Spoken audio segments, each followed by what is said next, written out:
తను ఎమోషనల్ గా పోవాలనుకుంటుందా, సింపతి పరంగా పోవాలనుకుంటుందేమో కానీ తను మాత్రం అట్లా గివ్ అప్ ఇవ్వకోకుండా గేమ్ ఆడింటే మంచిగా ఉండేది.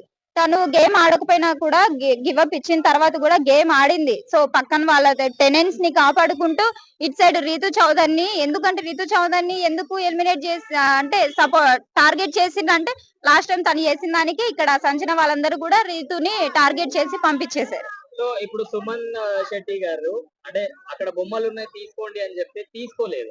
అంటే తనూజ గారు ఇంకా లక్స్ పాప అవును. ఎలా అనిపించింది? అంటే వాళ్ళు ఒక టెనెంట్స్ ని కాపాడుకుందాం అన్నట్టుగా ఉన్నారన్న. చూసుకుంటే మనం ఫస్ట్ లైక్ వాళ్ళు ఏంటంటే ఒక ఫ్రెండ్స్ విధంగా ఉన్నారు.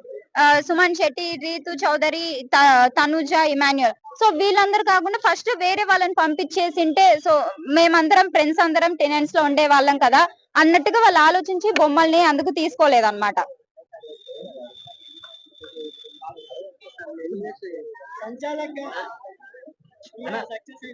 లేదు, అన్సక్సెస్ఫుల్ అయింది. ఈ వీక్ ఎలిమినేట్ ఎవరు అవుతారంట? ఈ వీక్ ఎలిమినేట్ మర్యాద మనీషే, అందులో డౌట్ లేదు. ప్రియాంక అవ్వదన్న. లేదు, శ్రీజ అరవడం తప్ప ఏం లేదు అక్కడ. తనకి ఒకవేళ గేమ్ ఇస్తే కూడా ఆడిద్దేమో కానీ ప్రెసెంట్ అయితే అరుపులే తప్ప ఏం అనిపించట్లేదు. చాలా మంది శ్రీజాని ప్రియాని హేట్ చేస్తున్నారు. అవును, ఎందుకంటే వాళ్ళు నాదే బిగ్ బాస్ హౌస్ అన్నట్టుగా కొంచెము బిహేవ్ చేస్తున్నారు. ఎందుకంటే అగ్ని పరీక్షలో ఆడి వచ్చినందుకు వాళ్ళు కొంచెము పొగరుగా ఉన్నారు అనేసి అనిపిస్తుంది. వాళ్ళిద్దరు ప్రియాంక అండ్ శ్రీజ. డెమాన్ పవన్ అసలు ఫెయిల్. అందుకే ఇది రీతు చౌదరి ఫెయిల్ చేసింది కాబట్టి మళ్ళీ నాగ్ సార్ వరకు వచ్చి అది నాగ్ సార్ మళ్ళీ డెసిషన్ తీసుకుంటున్నారు అనేసి టాక్ వచ్చింది. నేను కూడా ఇవాళ చూడాలి మరి. అది నార్మల్ గా అయితే ఏదైనా సరే బిగ్ బాస్ చెప్తాడు, బిగ్ బాస్ కూడా డెసిషన్ తీసుకోకుండా సంచాలకే ఇస్తాడు. ఏదైనా సరే సంచాలక్ ఫైనల్ డెసిషన్ అని చెప్తారు. కానీ అక్కడ సంచాలక్ తీసుకున్న డెసిషనే ఇక్కడ నాగార్జున సార్ దగ్గర పోయిందంటే అది సంచాలక్ గా ఫెయిల్ అయిపోయింది. డిమాండ్ పవన్ కూడా కెప్టెన్సీకి అర్హుడు కాదన్నట్టుగా వాళ్ళు నాగ్ సార్ దగ్గరికి తీసుకెళ్లిపోయారు. అది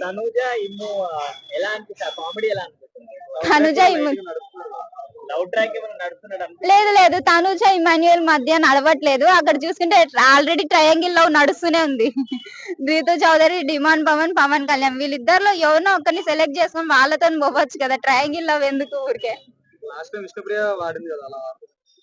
మేబీ అదే ఇన్ఫ్లుయెన్స్ చేసినట్టుంది, విష్ణుప్రియ రీతుని ఇన్ఫ్లుయెన్స్ చేసినట్టుంది. సో సేమ్ అట్లానే ఆడుతుంది రీతు చౌదరి కూడా విష్ణుప్రియ లాగానే ఆడుతుంది.